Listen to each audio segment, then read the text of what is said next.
Israel is one of the most racist countries in the world. While you'll never hear anyone in the mainstream media say this, this is actually one of the most important things you need to understand if you want to know what's happening right now.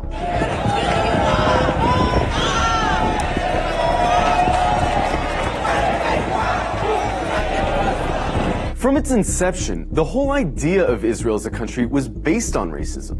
Israel was conceived as a Jewish state, and while there's nothing wrong in principle with Jews having a homeland, the problem is that they insisted that that homeland had to be in Palestine, which already belonged to someone, the Palestinians. The slogan of Israel's founders was a land for a people without a land. But deep down, they all knew that the only way to have a Jewish majority in Palestine, an Arab country, was to expel the Arabs. One of the founders of Israel, Yosef Weitz, wrote, "There's no room in the country for both peoples. There's no way but to transfer the Arabs from here to neighboring countries." Israel was quite literally founded by expelling and massacring hundreds of thousands of Arabs in a years-long process called the Nakba.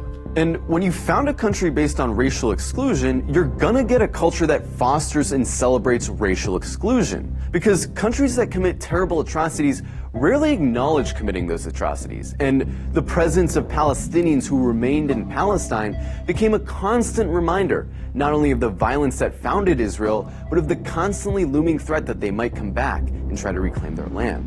Every day you can find videos coming out of Israel showing Israelis calling for all Arabs to die,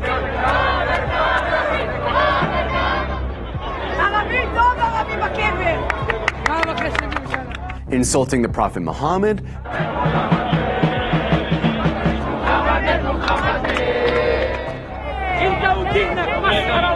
desecrating mosques, spitting on Christians, mocking and celebrating the murder of Palestinians, committing violent hate crimes against Palestinians, watching Gaza get carpet bombed from a cliffside for entertainment. But don't just go off these anecdotes.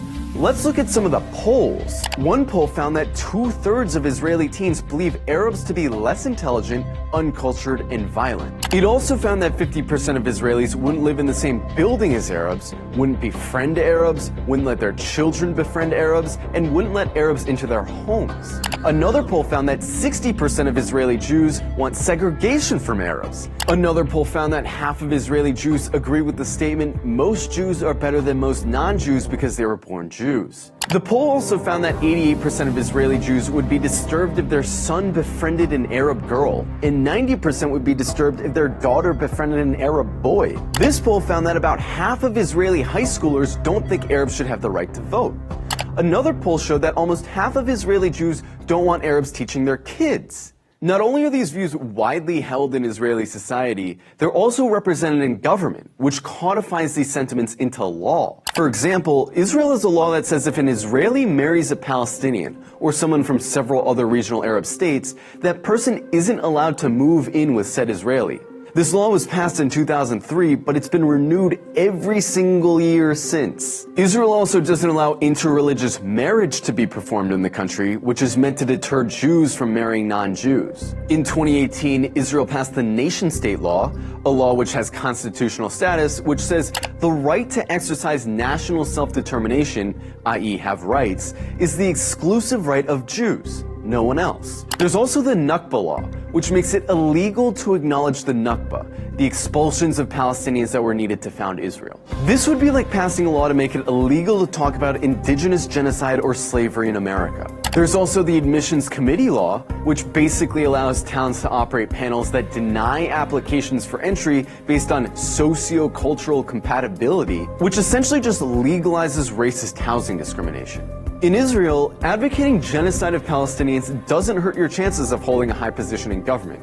And in fact, in many cases, it helps. In 2014, Israeli lawmaker Ayelet Shaked wrote an unhinged rant on Facebook, calling all Palestinians enemy combatants and saying their mothers should be killed for giving birth to, quote, little snakes. The next year, she was appointed Minister of Justice by Benjamin Netanyahu. Itamar Ben-Gvir, a lifelong admirer of Meir Kahane, an Arab exterminationist, a man who praised a Jewish settler who killed a Palestinian for throwing a rock at him, a man who was famously acquitted after being criminally charged for chanting death to Arabs, is Israel's current Minister of National Security. He's not some fringe figure either. He's one of the most popular politicians in Israel right now. In the last few days, Israel's been working hard to cast itself as the victim of hatred, the victim of terrorism, the victim of anti-Semitism, that they have no choice but to lay siege to Gaza. But underneath this carefully concocted victim complex is a racist, Jewish supremacist state that's been trying to finish the job that the Nakba started for decades. And really, this shouldn't come as a surprise to anyone.